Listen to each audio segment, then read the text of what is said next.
My favorite social media platform is by far and most definitely YouTube.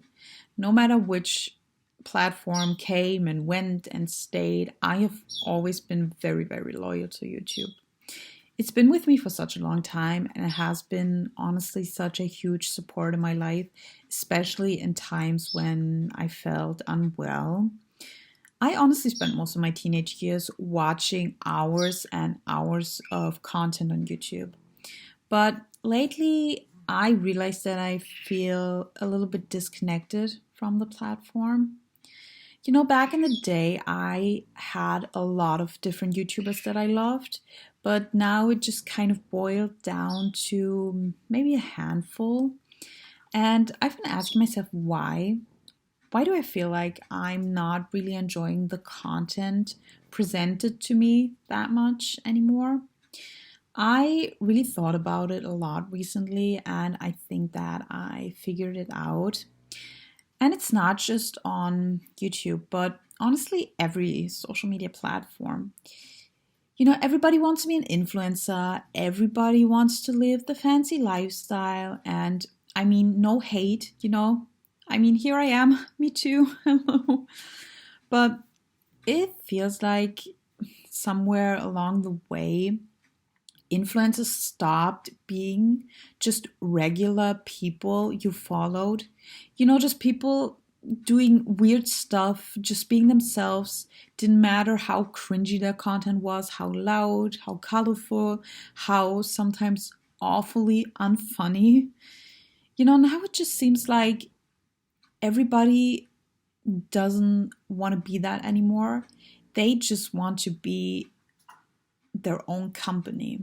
Back in the day, it didn't feel like early content creators really had like a strategy. They just posted stuff. A funny video, random videos with messy consistency. Now, if you look up videos on how to become an influencer, you get like full on guides of content schedules, engagement strategies, etc. etc. You don't just simply post anymore. You build a brand presence across platforms. Back in the day, I used to love, and I mean loved, makeup videos.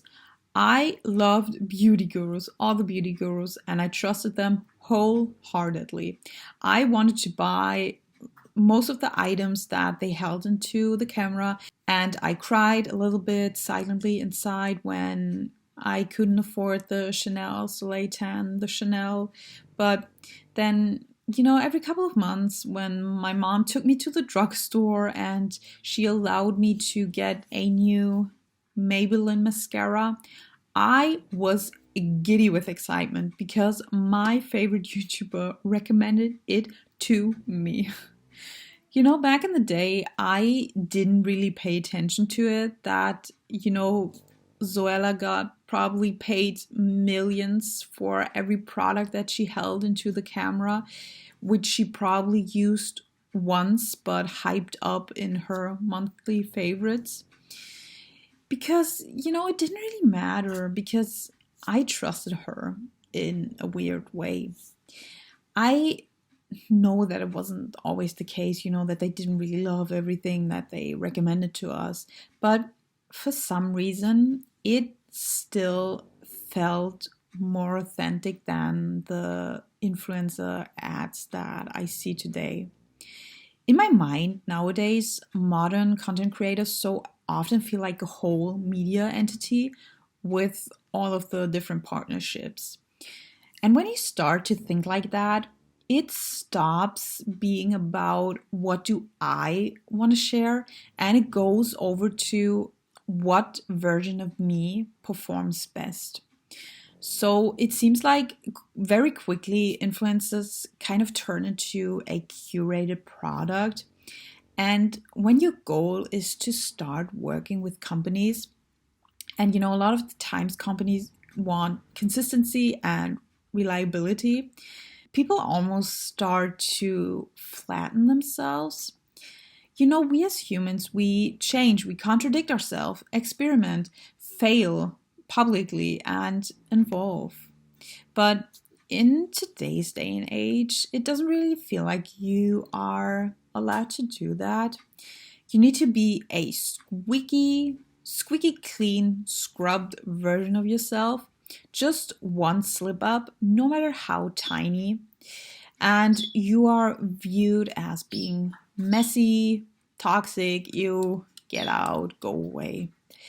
And a lot of the times, viewers want consistency, and I understand it. The same aesthetic, the same values, the same voice, and this can again lead to you becoming like a very simplified, repeatable version of yourself and not like a true, authentic representation of the messy human that you actually are. The algorithm prefers identities that are very clear, repeatable, and emotionally recognizable. Eventually, people probably learn, whether that's consciously or not, to shape themselves around that logic. And all of this should lead to a coherent public image. It's not just you watching someone creating content for the sake and the love of it, but you're watching someone just maintain narrative consistency. Maybe that's also why so many influencers feel oddly similar. When people turn themselves into brands, they stop existing online and start constantly just presenting, managing, and like optimizing themselves. And for me, that creates an environment where everyone is always performing their identity instead of just simply living it. And when it seems like millions of people are doing that on every single social media platform, it kind of becomes emotionally exhausting as a viewer. Opening TikTok a lot of the times kind of feels like you're just turning on the home shopping network.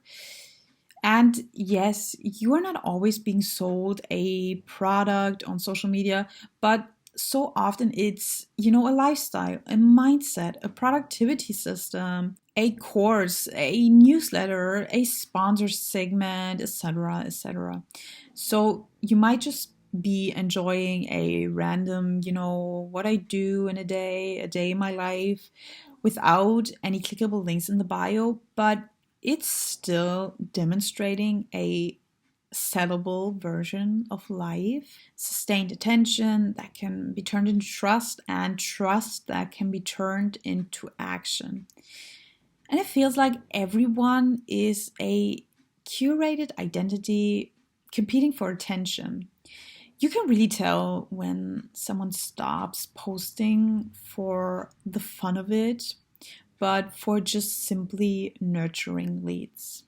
Everyone is always making fun of TV, how no one really cares anymore, how it's dying out, how no one is really watching it anymore. But tell me, why do I nowadays feel almost more entertained and like I'm getting more authentic content when I'm, just turning on the afternoon program instead of opening up TikTok? Maybe because it's true that all the content seems so similar, so flattened, and so exhausting that it's almost refreshing to just turn on the TV. And maybe all of this just boils down to I really miss Jenna Marbles.